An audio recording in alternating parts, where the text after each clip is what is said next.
Let's take a few minutes and go over the syllabus together. Remember, this is a proposed syllabus, and that means that throughout the semester, some things may need to be adjusted. That happens very rarely, but on occasion something happens with campus or with technology that causes something to be changed. You will never be asked to submit anything before a due date, but this is a proposed and flexible syllabus. The course objectives are listed here, and you will be able to review those on your own time. And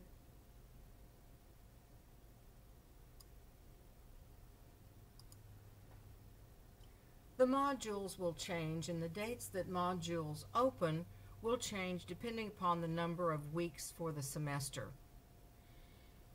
Below the graph included in each syllabus that indicates the modules for that course, you will find the breakdown of the weighted totals for each of those assignments, totaling 100% of the course.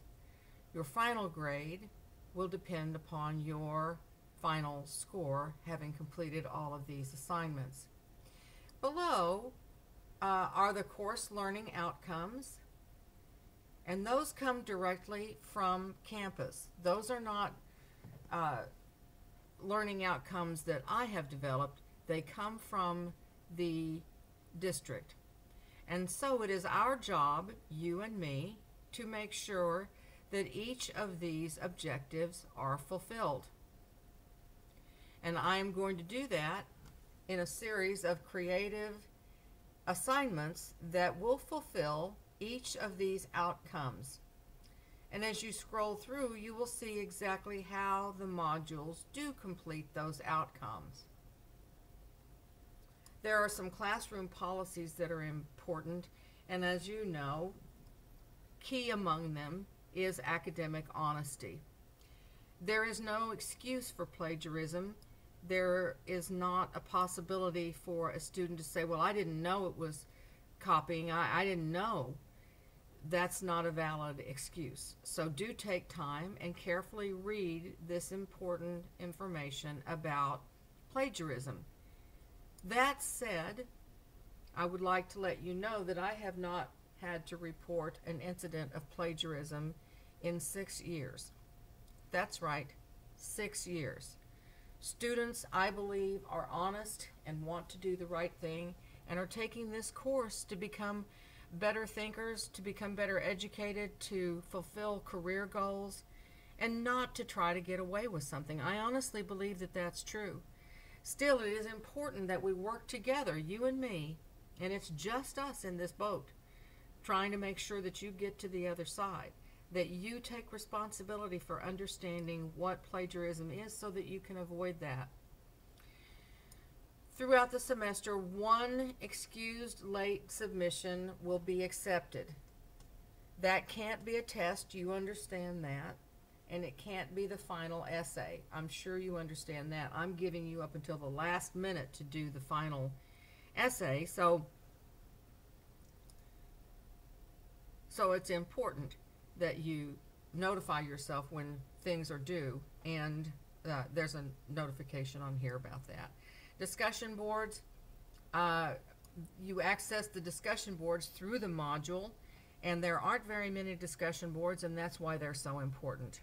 I've taken courses too before where you have to post something all the time, and I don't think that that works well in my class that I'm teaching, because what I want you to make use of is your most valuable resource in this course, and that is your fellow students. So you will only find a few discussion boards, and each of those are extremely important. It is also important that you participate in those boards in dialogue with other students that is appropriate and that is both constructive and encouraging. And you know, I've been at this for 100 years, and I have never once had to take down a discussion board post written by a student. Isn't that fantastic? I think that's just one of the greatest things. But do take a minute, read this. There's also a tutorial in the discussion board area about that. You know me, there's a tutorial everywhere. The announcements are posted. Disability statement, you can read that over in your time. Make sure that you are logging into the course. You don't need to post your attendance in here. I'm going to see it. I have a document on from my dashboard that shows me when you were in the course, when you checked in, what you studied, and so forth. But if you just make sure that you are logged in this course according to the requirements, then you're going to be fine, and take time to study the course and log in your time. That doesn't mean you have to post anything. It means you need to study things. So there you go. And we're going to always use our campus email, because you know what the world is like with external servers. These are the prerequisite skills, and they are very important.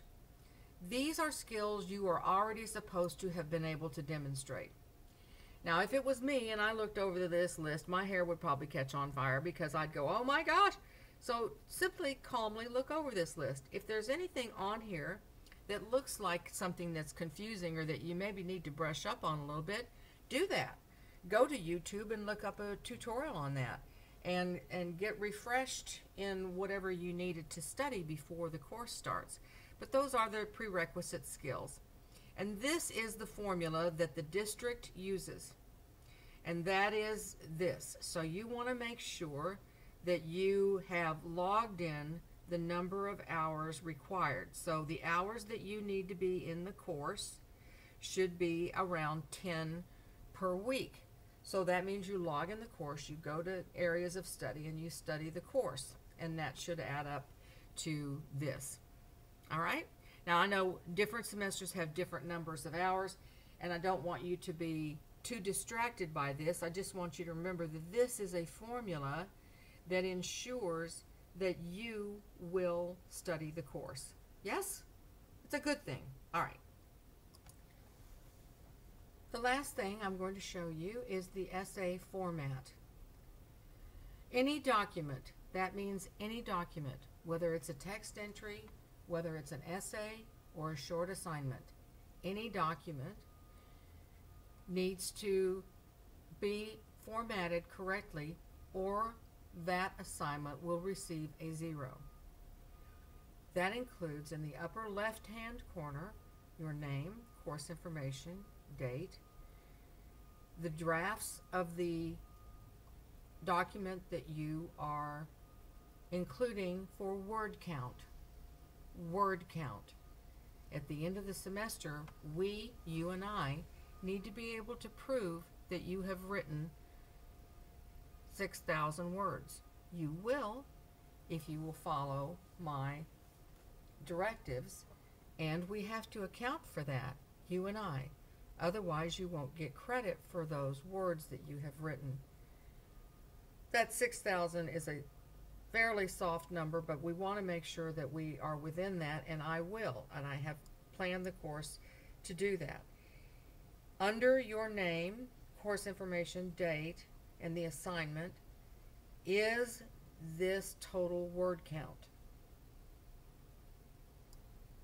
Below that, no matter what you are sending, there will be a title. In essays, below the title, there will be an image that represents the totality of the essay. That's only for essays. For some of the text responses or short exercises, you don't need to include an image, but you will always need to include a title. Right? Doesn't that make sense? That to give credit for this, your name is on there, the course information, the assignment, the number of words that you wrote, and the title. So that way you've given full credit for this.